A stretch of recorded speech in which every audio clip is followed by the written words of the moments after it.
morning. Good morning, everyone. Thank you for joining us. Welcome. And it's a pleasure to be here representing Zhono Microelectronics again this year. And we hope you enjoy the presentation. My name is Jason Doran. I'm the head of European business for Zhono. And I'm here today to share some insights into the European market to make you more aware, perhaps, if you're considering targeting the European market, some things to look out for, okay?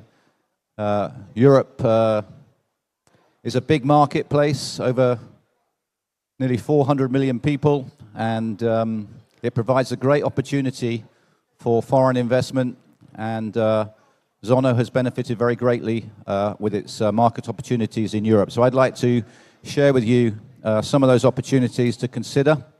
And hopefully, if you have any questions, you can come and see us on our booth 3420, okay? So, let's begin. Next slide, please. So when looking at the European market, there are four key drivers which we need to consider. Technology and innovation. Obviously, this is moving at a very fast pace. And with the advent of new technologies, including artificial intelligence, it's important that as a technology company that we keep up with all the technological advancements and integration into our industry. Second one is rapid product launch. This is becoming more and more and increasingly important because the sooner and quicker you can get your product to market, the more opportunity that you have. If we go back 10, 15, 20 years, there was always quite a large lag between the OEM releasing a product and the aftermarket releasing a product. But that gap has become shorter and shorter, and those companies that can launch a product quickly and get it to market quickly will have the greatest opportunity.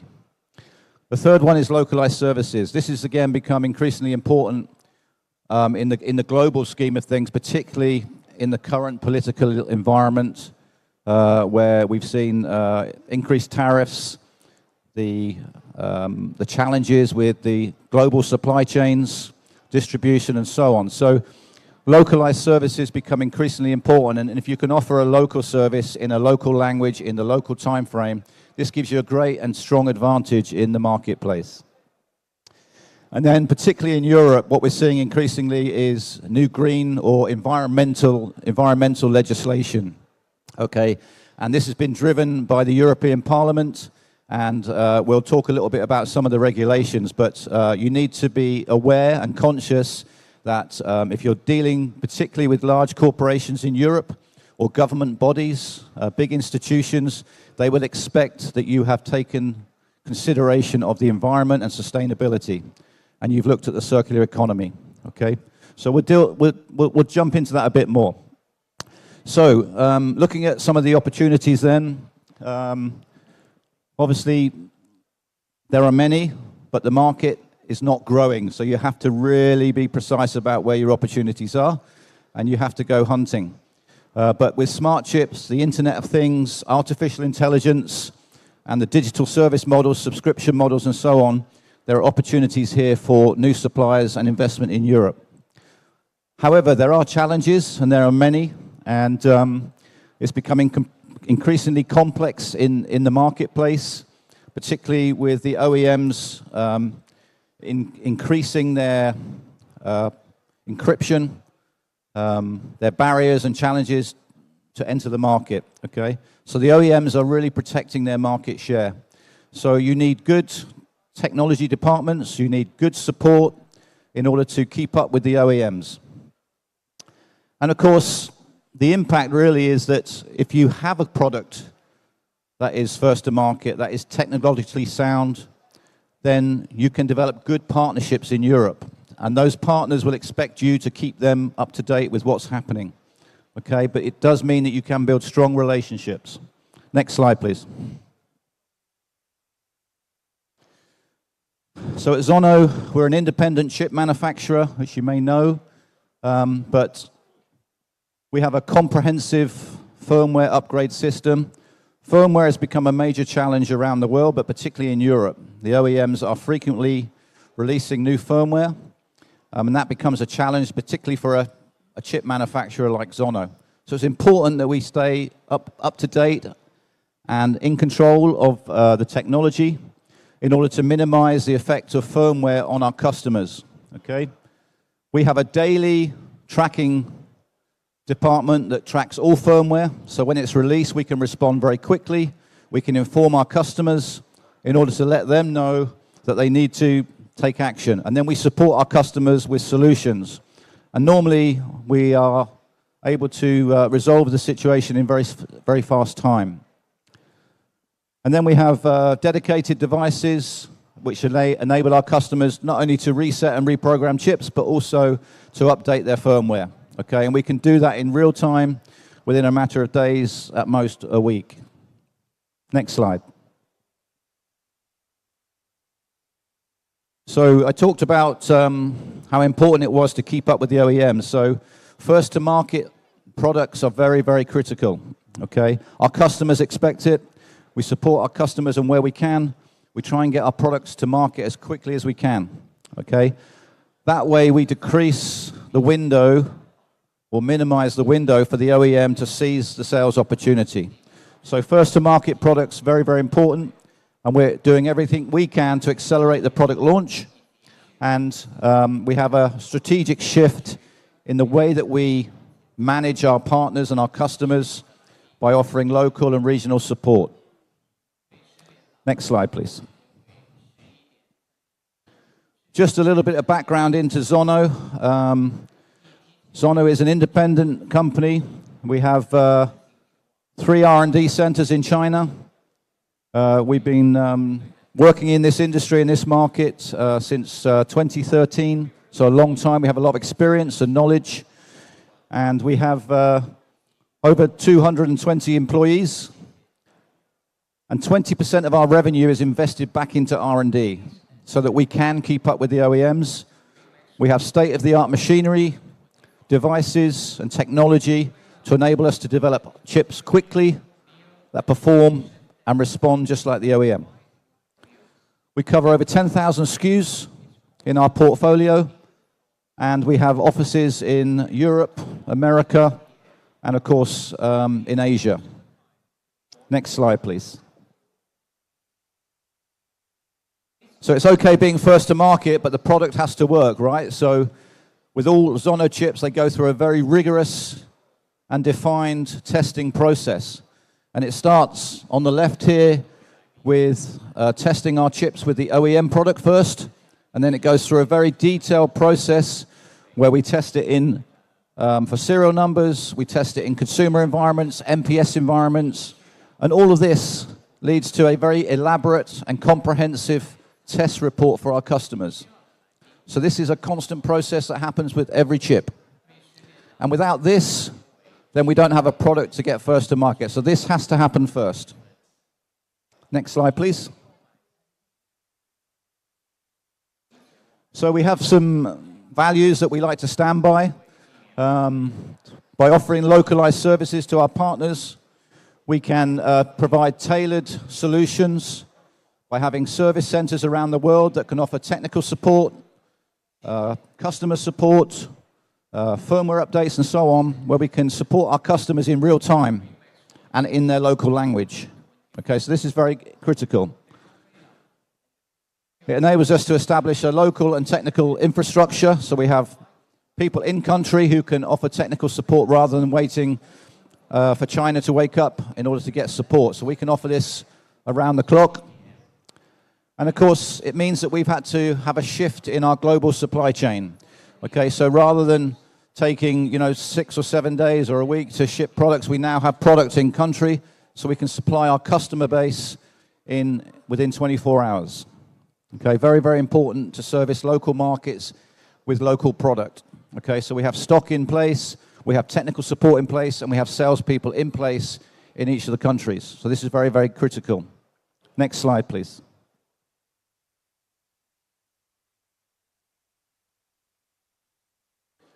So we've been embarking on a series of investments in local service centers in order to support those customers. Okay, and as I mentioned in the previous slide, we can offer local rapid support when it's needed. It enables us to reduce our cost by not shipping lots of products. We can have stock in country, and our local service centers can supply next day. And of course, with a local service center and languages, we can offer efficient communication in the language of our customers. It's very, very critical. Next slide, please. So we're now starting to build on our success around the world, particularly in Europe, but now we have plans to open more service centers to support our local customers. And after Europe, we're now looking at another service center in the United States. And you can see here that we're represented in over 150 countries around the world. People rely on us as an independent chip supplier to provide them with good quality products in time that can perform and have the quality of an OEM chip. Next slide. So let's look at some of those challenges in terms of the regulations, particularly in Europe. We're seeing a big push towards circular economy, sustainability, and what I call green environmental products. Okay, so you have to be aware of this, because as we move into the next year or so, this regulation will be enforced and it will be policed. So it's no longer any good just to hope to ship a product into Europe and it's going to be accepted. Okay, it has to meet certain requirements and certain regulations, including eco-design, the Right to Repair Act, Roche, and the Green Deal. So, we're moving more and more to a circular economy in Europe, where we expect more products to be refurbished and recycled.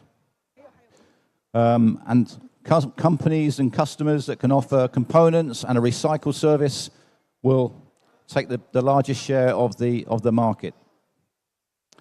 And of course, what's going to happen as we move forward, these regulations are going to become mandatory, okay? So your product, whether it's a component or a finished cartridge, has to comply with EU regulations, has to be compliant, okay? If it's not, then it won't be accepted in any of the government tenders, the large corporations, if it doesn't comply with the local and regional laws and regulations, okay? This is becoming more and more increasingly important. Next slide, please. So I think the last data that I saw was something like over 1.3 billion cartridges are sold every year around the world. And research suggests that probably around 70% of these still end up in landfill, okay? As much as the aftermarket and this industry has grown, we still see a lot of cartridges going into landfill and wasted, okay? So it's important that as an industry, we grab hold of this and we look at ways of, collecting the product, but then remanufacturing it, and this is where we support our customers with components and chips. But what we're seeing in Europe now is a growing market in the refurbished printers, recycled printers.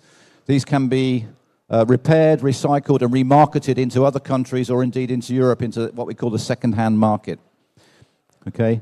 And similarly, with chips, we're making more and more chips now that can be reset, so they become a sustainable component within the whole complex integration of components in a cartridge. And customers in Europe like to be able to recycle in order to meet the requirements and regulations set out by the European Parliament. So resetting of chips is becoming more and more popular, and we're seeing more and more requests for these products. Next slide, please. So we've been busy developing many devices, but our latest device, which you can see on our booth demonstration, is the ProGeezy 3. This is a very elaborate and comprehensive resetting device with a large screen pad. It offers a Bluetooth capability, so you can connect to devices, up to 5 different devices simultaneously. It has a large touch screen. It's got an 8-core processor, so it's probably the fastest resetting device. So it means you can take 1 second to reset a chip, or indeed you can reset chips in batches. Okay, so for a production line, this is very, very critical and important. And we reset many, many different OEM models. So again, please come to the booth, have a play with our resetting device, and you'll see for yourself how good it is and how well it can be used in the production environment. Next slide, please. So we say to our European customers, we're not just a chip supplier, we're an independent chip supplier, and we're your partner. Okay, and if you have specific projects or goals in terms of recycling products, we can support you and we can help you. Okay, and we're there to help, whether it's resetting or new chips, new technology. We're your partner, offering local support, updates when they're necessary, advice on firmware and what to do, and we'll be your continual partner. So let's team up, break barriers, and we grow together. Next slide, please. So just a couple of highlights might be interesting for you on the booth this week. So we've got later today at 2:30, we've got our IP lawyer will be represented on the stand, and he will be giving a presentation on IP. Again, this is another important area, not just in Europe, but around the world now, right? So we know the OEMs are using a lot of their IP capability to prevent the aftermarket. Okay, so this becomes a very, very important topic. So we have our IP lawyer who will be available to give a presentation on the stand at 2:30. And then tomorrow, I will be giving a presentation on firmware updates and the key areas around firmware and what we're doing as a company to support our customers. Okay, so if you can join us tomorrow, please come along to the booth at 2:30, and you can see me again giving a presentation on firmware. Next slide, please. So thank you, everybody. It's been a pleasure. As I say, if you want to come and ask questions, see some of our products, please come down to our booth, and we'll be pleased to greet you and meet you. Thank you very much.